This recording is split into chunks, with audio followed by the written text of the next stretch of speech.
É preciso, então, explicar como nós entendemos as passagens que aparentemente dão a entender que a predestinação é de acordo com a presciência de Deus. Existem duas passagens no Novo Testamento que são as mais conhecidas. A primeira é de Romanos, capítulo 8. No verso 28. Sabemos que todas as coisas cooperam para o bem daqueles que amam a Deus. Aí ele continua, daqueles que são chamados segundo o seu propósito. Aí no verso 29. Porquanto aos que de antemão conheceu, também os predestinou para serem conformes à imagem do seu Filho. Olha aí, a prova, dizem eles. Está aí a prova.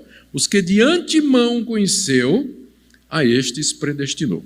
E na mesma linha, bota o dedão aí, segurando aí em Romanos, e você abre agora na 1 de Pedro. Capítulo 1, versos 1 e 2. Já no prefácio e saudação da carta, Pedro escreve o seguinte: Pedro, apóstolo de Jesus Cristo, aos eleitos.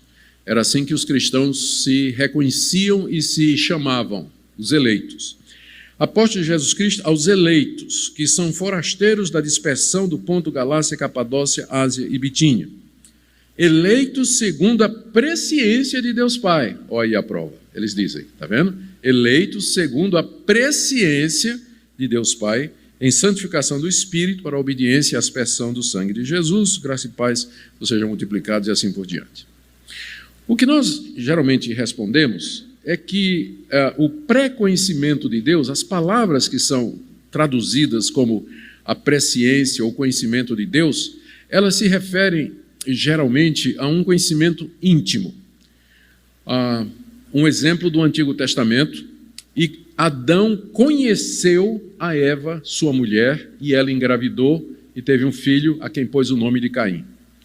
Então não é assim, conhecer no sentido, oh, como está a senhora? Meu nome é Adão, o seu? Né? Conheceu as... Não, é um eufemismo, é um verbo, é usado ali para dizer que teve relações íntimas. O conhecimento é o conhecimento da nudez, da intimidade. Então, a palavra conhecimento, tanto no hebraico quanto no Novo Testamento, quando referida a um ato de Deus com relação ao homem, que Deus conheceu, não é que Deus tomou conhecimento pela primeira vez, mas que Deus teve um relacionamento, ou decidiu ter um relacionamento íntimo com aquela pessoa. Deixa eu dar um exemplo, claro, no Antigo Testamento disso, no livro do profeta Amós.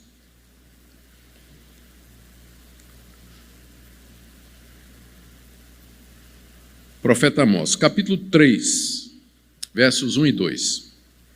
Ouvi a palavra que o Senhor fala contra vós outros, filhos de Israel, contra toda a família que ele fez subir da terra do Egito, dizendo, isso é Amós profetizando em Israel, e dizendo o seguinte, de todas as famílias da terra, somente a vós outros vos escolhi. Sabe qual é a palavra em hebraico?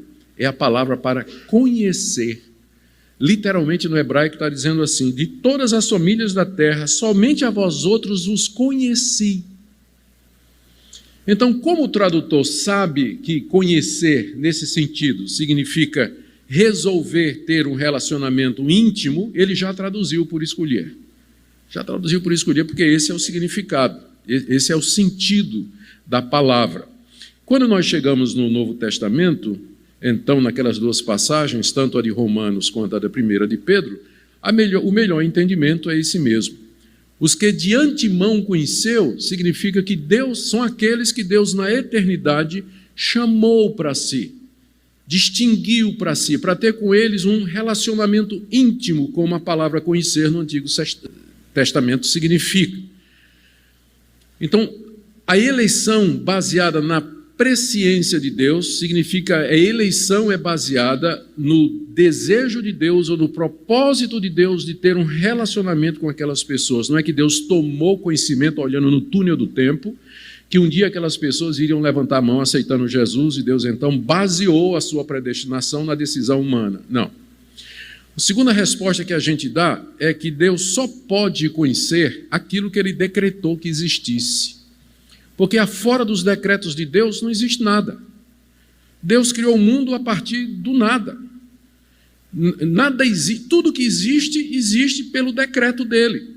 Então, como é que nós podemos pensar numa realidade histórica onde criaturas vão tomar decisões próprias e que Deus apenas toma conhecimento delas e que resolve decretar a salvação delas com base nisso? Nós estamos admitindo que a história ela é autônoma e independente de Deus e que Deus apenas toma conhecimento do que acontece nela e baseia as suas decisões de Deus, nas decisões humanas.